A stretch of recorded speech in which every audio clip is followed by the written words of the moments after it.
Whenever you hear about gruesome animal attacks, people sometimes bring up recent or current incidents, not paying attention to what happened in the far past.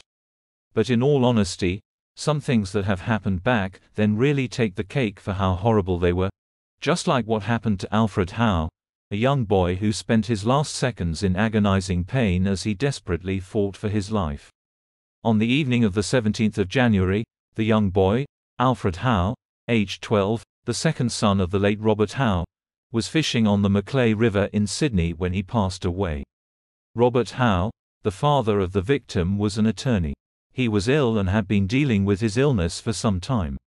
On that horrifying day of the attack, Alfred Howe was suddenly grabbed by a gigantic shark close to 50 miles from the harbour and carried into the river.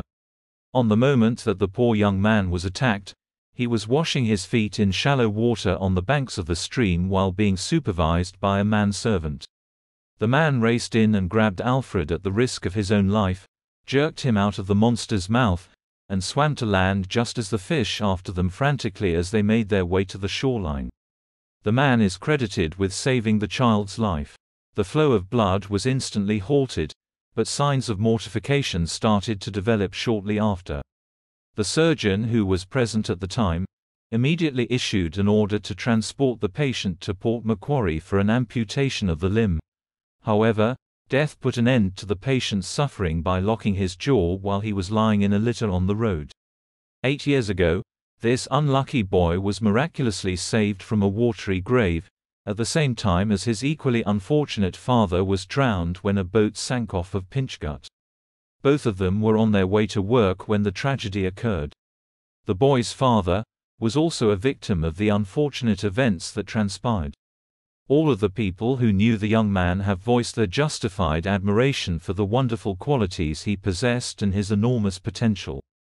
However, the horrible event that has deprived cannot be erased from the memory of his mother and 2 sisters of their closest brother. All the family members are devastated, not even time will heal their wounds. The lifeless body of Alfred Howe was flown to Sydney, where he can be laid to rest in the family plot. This will make it possible for the ashes of both the father and the son to be buried together.